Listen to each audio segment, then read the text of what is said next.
Okay, let us watch the Witcher 4 trailer. Ooh, okay, let's see what Geralt's up to. Okay. Cool, cool. All right. Okay. Bath time. We love bath time.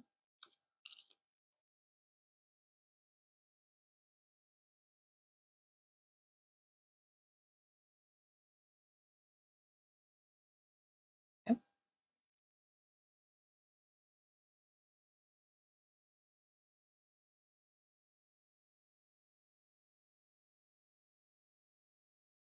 Okay.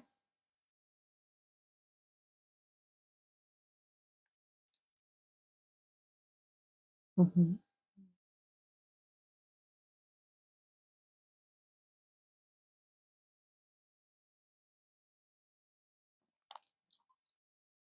Mm.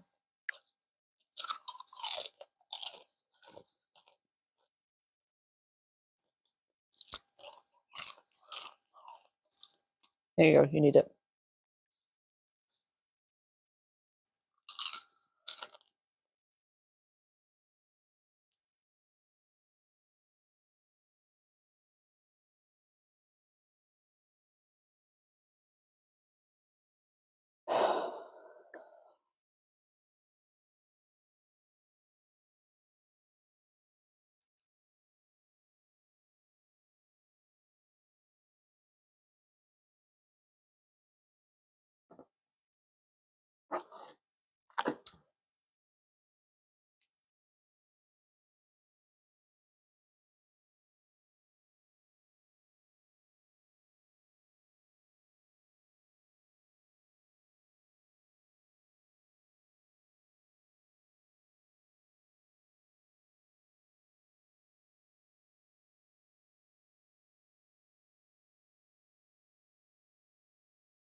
Ugh.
Ah.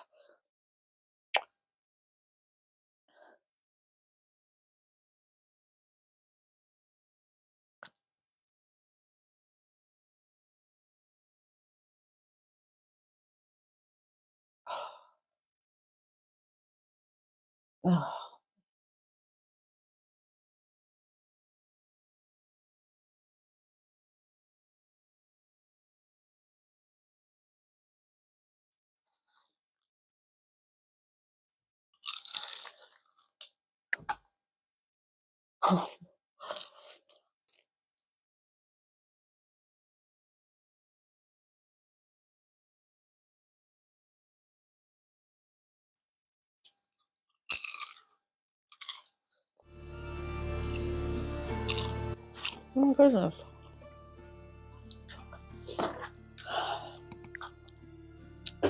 Let's talk about this. The biggest confliction I've seen that not a lot of other reviewers have mentioned is that because it's called The Witcher 4, that means it's a sequel to The Witcher 3. If you finished Witcher 3, you would have 3 different endings to the main story. The bad ending, thank you, where Ciri goes into the Bifrost and she's supposedly dead. We'll talk about that later. Second ending, mutual, some people say good ending, 𝚷𝚾𝚗. She becomes the Empress of Nilfgaard. The third ending, she becomes a Witcher, as in she just goes around wandering, doing contracts. So with that, CDPR is really good about making really great, solid sequels. For example, in The Witcher 2, with Letho, good example. If you kill Letho at the ending, then he won't be in the third game, because obviously you killed him. If you let him go, you're able to find him in the third game. You can even recruit him to defend Kaer Morhen. Awesome. They do that with Witcher 1 and 2. They're very good about that. So what's conflicting is that if you call it Witcher 4, you're negating all the endings, maybe 2, from Witcher 3 for Witcher 4. If you want to have a new Witcher saga, which is what they're advertising as, please call it that. Don't call it Witcher 4, because that means you're continuing the story, which has branched off vastly different endings. It won't work.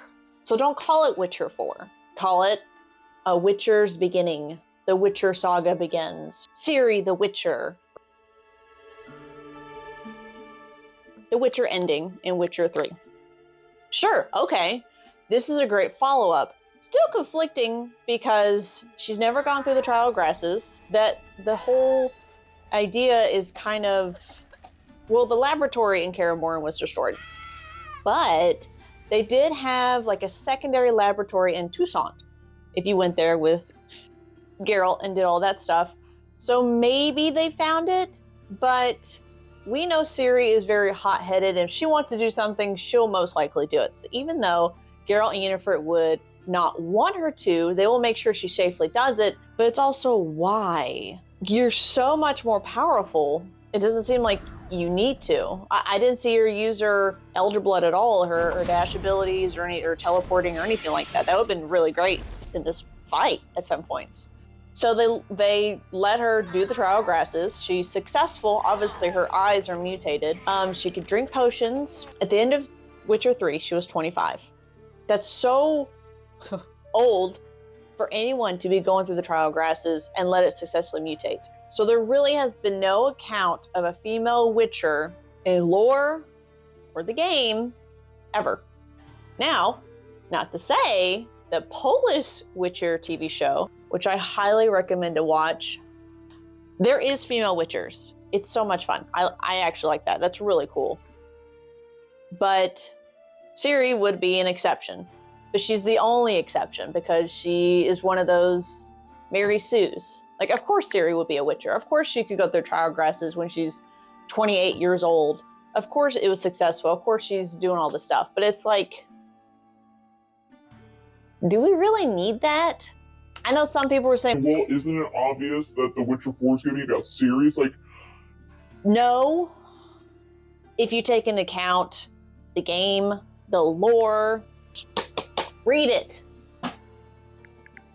Like,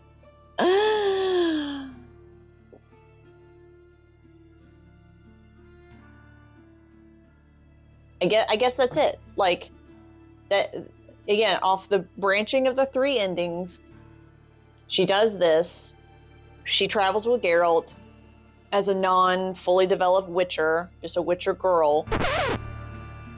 Which, that's just like an endearing title, or what like Leo Bonner mentions to her, or Stefan Skalen, because she was trained at Kaer Morhen. She has the moves of a witcher girl, like a witcher.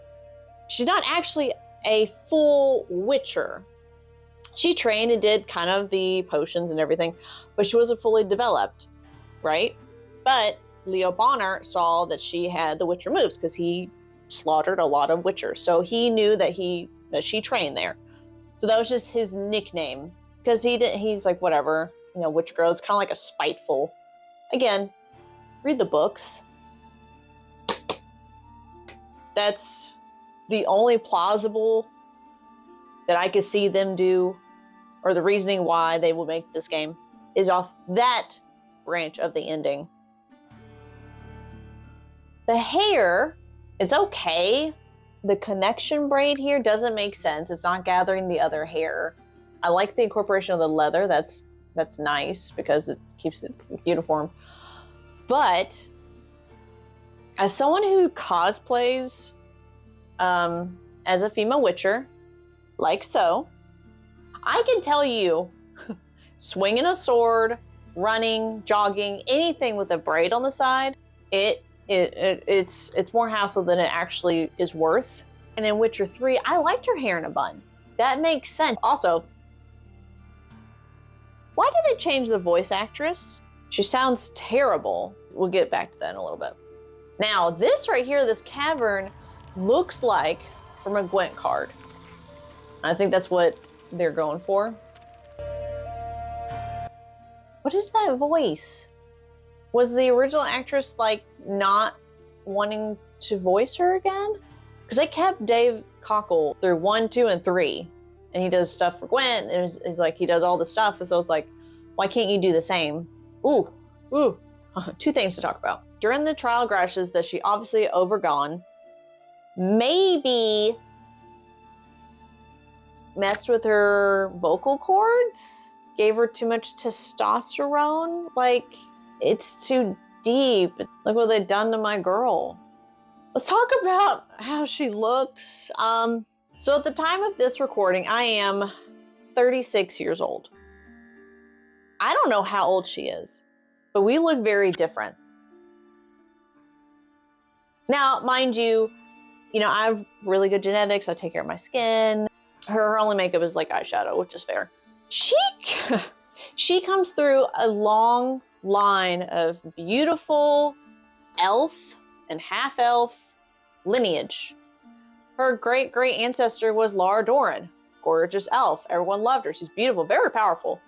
Then her grandmother was Queen Calanthe, also gorgeous, aged like fine wine. Her mother, Pavetta, also beautiful, like drop-dead gorgeous. People were fighting over her at the feast because it was just like she didn't even say anything. She didn't even lift her lashes. When she lifted her lashes, people freaked out. It was like, it was awesome. In the books, Yennefer mentions my ugly duckling because she was like kind of an ugly duckling when Ciri was young, and then she blossomed in The Witcher 3 as a beautiful antagonist, right? Like, even Yennefer says in the beginning, it's like, look how young Witcher has grown. She's beautiful. Again, maybe during the trial grasses, since it's so strenuous and hard on your body, maybe it rapidly ages you. But then it's actually the opposite, because when you get those mutagens and potions, you actually slow down your aging process. I get it too. This is just a high-powered, pre-rendered trailer. Completely different what the in-game will look like. I get that. I do. Like, Geralt looks completely different from the Witcher 3 trailer compared to what he does in the game. Completely different. Okay. Vastly different. It's like they changed her bone structure. Her nose is too big. When you're already like 25, done developing until you get a little bit older, and there'll be kind of subtle changes here and there. But this is just like 1 hour later. Either it was heliotrope or Gwyn. I don't know. It's a protective spell. Kind of looks like heliotrope, but they used a red, so my first inclination was Igni, but then it's not. Okay, I like that they're bringing the chain back. That's cool. You only ever heard about it in the first book, whenever Geralt went up against the 𝓑𝓭. They did it horribly in Netflix. They did a really good job with the CDPR trailer for The Witcher 1. That's cool. It's already silver, it's already hurting, but then you fire it up. That's pretty cool.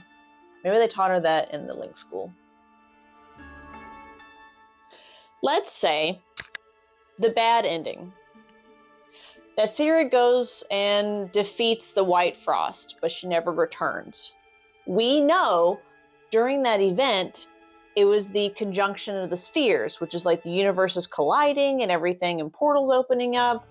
What if when she went through, she actually went through an alternate dimension or an alternate universe where maybe that universe, the Ciri's dead.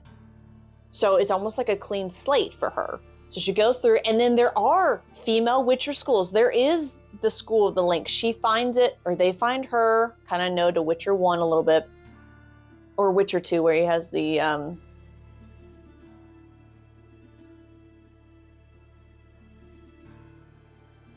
amnesia. So she goes into this alternate universe, a Link's Witcher school already established by these female Witchers. So she goes, she trains, and maybe she teaches them something. They do the mutagens. She does trial grasses. That way, those universes are different. Geralt, Yennefer, Ciri's dead in this universe. She's over here in this universe where Ciri is a full-on Witcher, and she's doing, she's doing her thing. But she's the lady of time and space. If, I don't know, she might have forgotten it, but with Avallac'h and then the unicorn journeys and everything like that, she can go back to Geralt and Yennefer. Maybe that's what she's going to do later, because the mantra said you can't avoid destiny.